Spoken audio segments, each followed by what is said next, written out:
Hello दोस्तों, आप सभी को गुलाब जामुन जैसी मीठी मीठी नमस्कार। और उसी के साथ आप लोगों का स्वागत है मार्केट के पैचअप या ब्रेकअप शो में।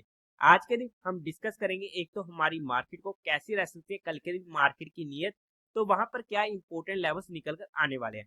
और उसी के साथ साथ कल के दिन होने वाली है बैंक निफ्टी की एक्सपायरी एंड एक मेन लाइन आईपीओ की क्लोजिंग यानी कि इंडिजिन की। तो वहां पर क्या रहेगा मेरा पर्सनल डिसीजन ऑन कौन सी कैटेगरी से हमें अप्लाई करना चाहिए, और बाकी जो भी आईपीओ क्लोज होने वाले हैं परसों और नेक्स्ट डे, तो वहां पर हमें किस तरीके से अपने पैसे को मैनेज करना है उसे हम थोड़ा सा स्टडी करने की कोशिश करेंगे। और उसी के साथ साथ कल के दिन होने वाली 3 एसएमई आईपीओ की लिस्टिंग, तो वहां पर क्या रहेगी लिस्टिंग स्ट्रेटेजी, उन सभी पॉइंट्स को हम कवर आउट करने की कोशिश करेंगे। तो अभी से इस वीडियो को लाइक और चैनल को सब्सक्राइब कर दीजिएगा।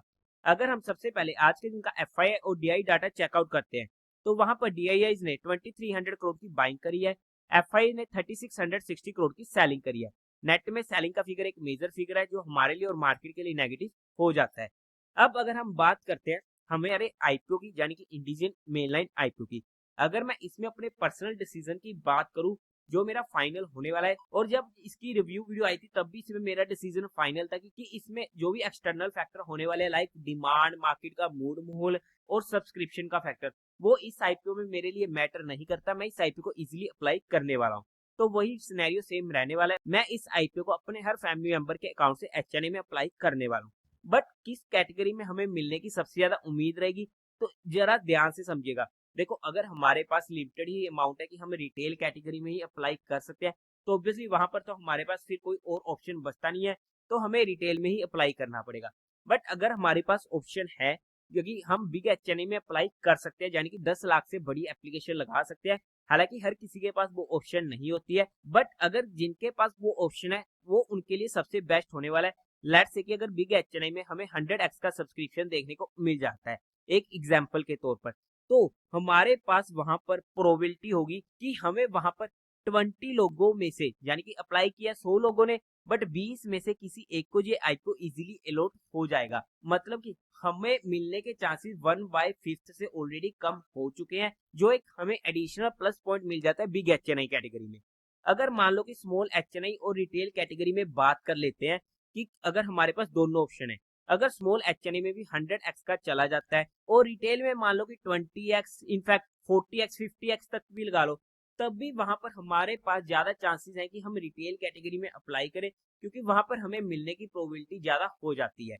बट अगर मान लो कि हमारे पास यहाँ पर स्मॉल एचएनआई में 100x चला गया और रिटेल कैटेगरी में 80, 90 या 100x के ऊपर का चला गया, तो देखो फिर तो हमें वहां पर जब पूरा ही किस्मत पर खेलना है तो हमें स्मॉल एचएनआई पर ही प्रेफर करना चाहिए। क्योंकि फिर अगर हमें मिलता है तो एक अच्छे माल का आईपीओ तो मिले कि जब हमें अगर प्रॉफिट होना है तो फिर एक अच्छा खासा मुनाफा इन अमाउंट फिगर हमें वहां पर मिल जाए। तो आप लोग किस कैटेगरी से इस आईपीओ को अप्लाई करने वाले हो मुझे कमेंट सेक्शन में बता दीजिएगा, और कोई भी एक्शन लेने से पहले एक बार अपने फाइनेंशियल एडवाइजर से कंसल्ट कर लीजिएगा। अब थोड़ा सा ध्यान से समझते हैं चीजों को। तो अगर आपको उस चीज को समझने में थोड़ी सी आसानी चाहिए तो एक बार अपना कॉपी पेन उठा लीजिएगा, तो वहां पर उन चीजों को नोट करते रहिएगा। देखो, यहाँ पर कल के दिन क्लोज होगा इंडिजिन आईपीओ।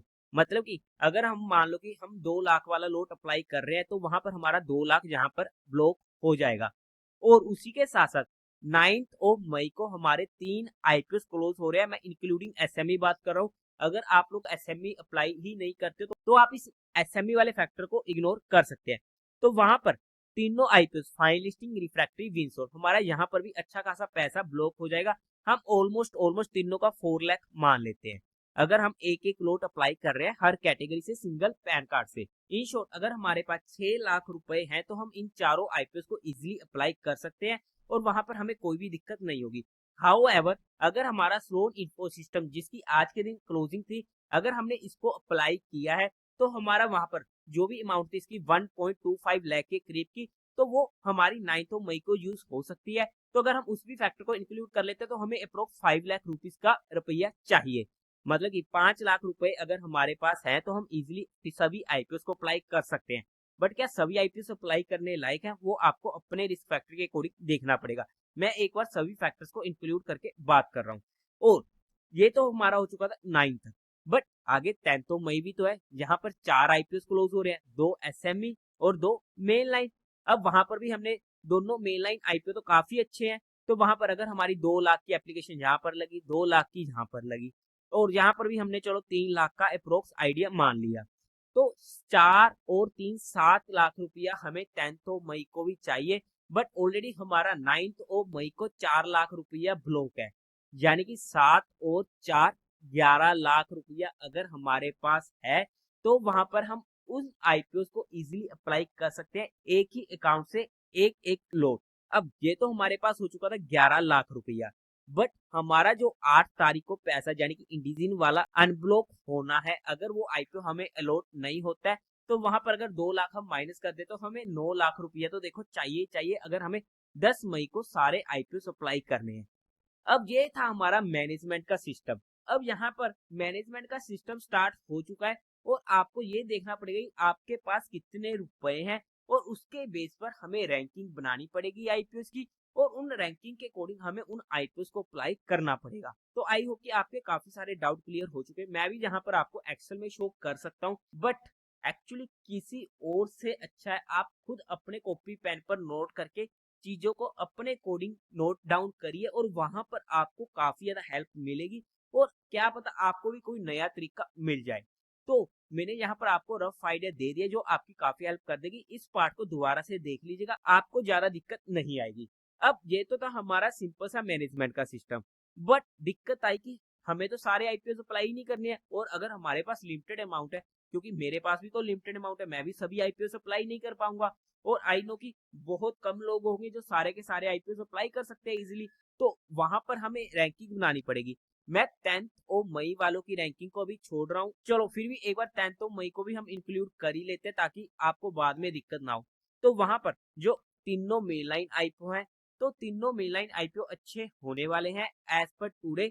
तो वहां पर अगर हम तीनों मेनलाइंस की बोले, इंडिजिन नंबर 1, टीवीओ take on the perspective of only listing in number 2 और आधार हाउसिंग फाइनेंस नंबर 3 पर ये तीनों आईपीओ होने वाले मेन लाइन में।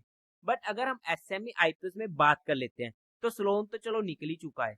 अगर हम बात करते हैं तो यहाँ पर विंस्लो जो हमारी फर्स्ट रैंकिंग पर आने वाला है, सेकंड रैंकिंग पर आएगा हमारा refractory shape, and third ranking पर आएगा, हालांकि इसका जीएमपी आज के टाइम पर 0% का हमें देखने को मिल रहा है, बट जिस तरीके से हमने स्टडी किया था, क्योंकि मेरी रैंकिंग जीएमपी के बेस पर नहीं होती, कंपनी के बेस पर होती है हर फैक्टर को इंक्लूड करके, तो उसके बेस पर आएगा T gift agri business, fourth पर सिल्क फ्लिक्स, एंड फिफ्थ पर आएगा फाइन लिस्टिंग टेक्नोलॉजीज। अब यहाँ पर मैंने अपने कोडिंग रैंकिंग दे दी है।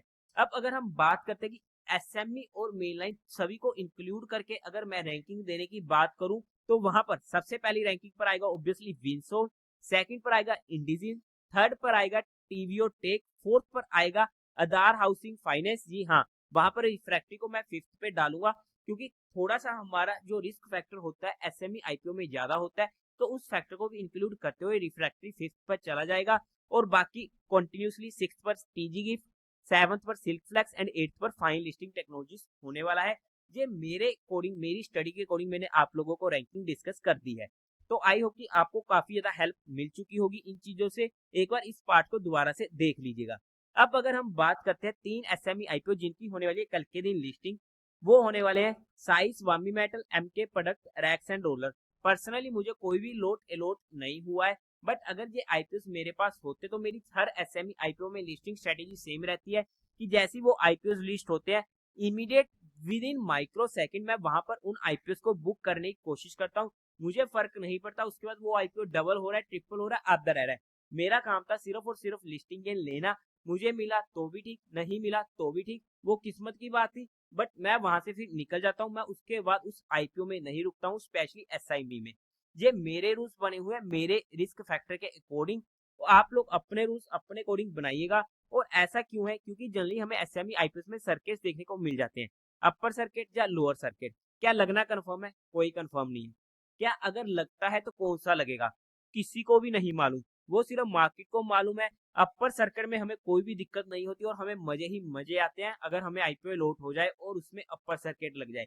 बट वहीं पर उसके कॉन्ट्रेरी अगर लोअर सर्किट लग गया फिर हमें दिक्कतें होनी शुरू हो जाती हैं और हमारा वहां पर एग्जिट नहीं हो पाता जब तक वो सर्किट खुलेगा नहीं। तो ऐसे में मैं इस सर्किट के चक्कर में नहीं पड़ता हूँ। हाँ, पर्सनली मुझे भी दुख लगता है जब मुझे भी एसएमई आईपीओ मिलते हैं और वहां पर मैं इमीडिएट एग्जिट हो जाता हूँ और उसमें अपर सर्किट लग जाता है। बट लालच का मैं कुछ भी नहीं कर सकता, क्योंकि ये लालच ही है जो हमें स्टॉक मार्केट में बड़े बड़े पैसे भी बना कर देती है और बड़े बड़े नुकसान भी हमारे कर देती है। दोनों चीजें होने वाली है, पॉजिटिव भी और नेगेटिव भी। और यहाँ पर मैं सिर्फ नेगेटिव चीज को डिस्कस नहीं कर रहा हूँ। तो आप लोग अपने रूल्स को खुद बना लीजिएगा अपने रिस्क फैक्टर के अकॉर्डिंग। और आप लोगों को कौन कौन सा आईपीओ मिला है कमेंट सेक्शन में बता दीजिएगा। और आप सभी को कांग्रेट्स। और कोई भी एक्शन लेने से पहले एक बार अपने फाइनेंशियल एडवाइजर से कंसल्ट कर लीजिएगा। अब अगर हम हमारी मार्केट की बात करते हैं, तो सबसे पहले आप लोगों को म्यूचुअल फंड में या इंश्योरेंस सेगमेंट में किसी भी तरीके कोई भी हेल्प की रिक्वायरमेंट है, जहां आप लोग चाहते हो कि being a mutual fund distributor हम आपका पैसा मैनेज करने में आपकी हेल्प करें, including SIP, STP, SWP, booster STP या फिर लमसम अमाउंट, तो आपको डिस्क्रिप्शन में मेरा फोन नंबर मिल जाएगा, आप मुझसे कांटेक्ट कर सकते हैं। आपकी क्वारी को जल्दी से जल्दी सोल्व कर दिया जाएगा। अब अगर हम मार्केट की बात करते हैं, हमारी बात होती है कि 550 का लेवल हमारे लिए इमीडिएट रेजिस्टेंस होने वाला है। अब मार्केट खुलती है हमारे रेजिस्टेंस से 40-50 पॉइंट नीचे से ही निकल जाती है, जिसका हम कुछ भी नहीं कर सकते हैं। और वहां पर अगर हमने इस ट्रेड को जहां पर या बीच में कहीं भी पकड़ा तो हमें अच्छी मूव मिल चुकी थी। बट क्योंकि जब तक लेवल नहीं आते तो मैं नहीं कहता कि मेरी स्ट्रेटेजी अकॉर्डिंग काम करो। बट अगर हम बात करते हैं, हमारे लिए सेकंड सपोर्ट थी 320 से 350 की रेंज, और इस रेंज पर हमारा स्टॉप लॉस हिट हुआ, जहां पर हमें 30 पॉइंट का लॉस हुआ, हमें एक्सेप्ट करना पड़ेगा। उसके बाद हमारे लिए मेजर सपोर्ट थी 2240 की, और स्पेशली कहा था कि इस लेवल से तो हमें बाउंस बैक देखने को मिल सकता है, काफी हाई चांसेस है। और वहां से मैं एक बार दो बार अच्छी मूव मिल चुकी थी और हमारा वहां पर काम हो चुका था। अब अगर हम कल के दिन मार्केट की बात करते हैं, तो देखो, अगर आप ना इंटरेस्टिंग चीज दिखाता हूँ, ऑप्शन चेन डाटा, आज के दिन मार्केट में बहुत कुछ सीखने को है। सबसे पहले हमने मैनेजमेंट का सीखा, अब थोड़ा सा इंटरेस्टिंग चीज को देखते हैं, ऑप्शन चेन को। अगर आप लोग देखोगे ऊपर की साइड 22,400 से लेकर हर लेवल पर अच्छी खासी कोल्ड सेलिंग हो रखी है। मतलब कि डाटा को देखकर तो ऐसा लग रहा है कि मार्केट ऊपर जाएगा ही नहीं इस वीक। और नीचे की साइड देखते तो इतनी मेजर पुट सेलिंग नहीं हो रखी है। तो मतलब कि यहाँ पर डाटा को एनालिसिस करते हुए तो यही लग रहा है कि मार्केट या तो यहीं पर ही घूम जाए या फिर यहीं से नीचे जाता रहे, और यहाँ पर हमें ऊपर की साइड की मूवमेंट देखने को नहीं मिल रही है एज पर डाटा। बट ये डाटा काफी फ्रिक्वेंटली चेंज भी होता है, तो वहां पर हमें उसके अकॉर्डिंग भी देखना पड़ेगा। बट आज के टाइम पर जो डाटा दिखा रहा है मैंने उसकी बात करी है। बट अब अगर हम टेक्निकली बात करते हैं, तो वहां पर सबसे इंपॉर्टेंट जो हमारा लेवल था 22,240 का ही होने वाला है, जो हमने कल भी डिस्कशन करी थी कि 50 की मूविंग एवरेज है। और 50 की मूविंग एवरेज काफी ज्यादा इंपॉर्टेंट होती है, इतनी इजीली नहीं टूटती है। बट अगर टूटती है तो हमें वहां पर एक मेजर मूव भी देखने को मिल सकती है, तो हमारा वहां पर ध्यान रह सकता है। बट अगर इसके नीचे जाते तो एटलीस्ट टू एटलीस्ट 1 घंटा सस्टेन करना जरूरी है, क्योंकि 50 की मूविंग एवरेज है, जब तक इसके नीचे काफी टाइम सस्टेन नहीं करेगी तो वहां पर ये स्पॉट हमारे लिए रेजिस्टेंस नहीं बनेगा। और उसी के साथ साथ अगर इसके नीचे जाकर सस्टेन करती है तो हमारा स्टॉप लॉस 30 पॉइंट से ज्यादा का नहीं होना चाहिए किसी भी सिनेरियो में, क्योंकि अगर बाय चांस इसको रिक्लेम किया और ऊपर को निकली तो अच्छी खासी मूव भी हमें देखने को मिल सकती है। और अगर हम ऊपर की साइड की बात करते हैं, अगर ये लेवल 22,340 के पास का अगर इसको ऊपर की साइड काटता है तो हमें 22,400 तक के लेवल देखने को मिल सकते हैं। और अगर ये भी निकालता है तो 22,500 तक के लेवल देखने को मिल सकते हैं। अगर मार्केट ने इन कोल सेलर्स को ट्रैप करना है, तो अगर 22,500 का लेवल निकला तो वहां पर हमें मेजर मेजर मूव मिल सकता है, और वहां पर पटक से मार्केट सीधा ऊपर की साइड भी जा सकता है। हालांकि इसकी पॉसिबिलिटी बहुत ज्यादा कम है, वो भी सिर्फ आज के डाटा को देखते हुए। और अगर कल का डाटा उल्टा चेंज हो जाता है फिर तो देखो हम कुछ भी नहीं कह सकते हैं। बट अगर आज के डाटा के अकॉर्डिंग हम बात करते हैं, अगर ये लेवल कटा और तो वहां पर हमें फ्रिक्वेंटली एक अच्छी मूव भी देखने को मिल सकती है। बट किसी भी साइड अगर हमारी एंट्री होती है तो 30 पॉइंट से ज्यादा का हमारा स्टॉप लॉस नहीं होना चाहिए। और उसी के साथ साथ हमने यहाँ पर सिर्फ चीजों को education and learning perspective study किया है, किसी भी तरीके कोई भी इन्वेस्टमेंट टिप्स या एडवाइस नहीं दी है। फिर भी आप लोगों को कोई भी काम करना तो एक बार अपने फाइनेंशियल एडवाइजर से कंसल्ट कर लीजिएगा। तो देवी और सज्जनों, उम्मीद है आप लोगों को ये वीडियो अच्छी लगी होगी, तो इस वीडियो को लाइक कीजिएगा, शेयर कीजिएगा और साथ ही साथ चैनल को सब्सक्राइब करें। हर हर महादेव।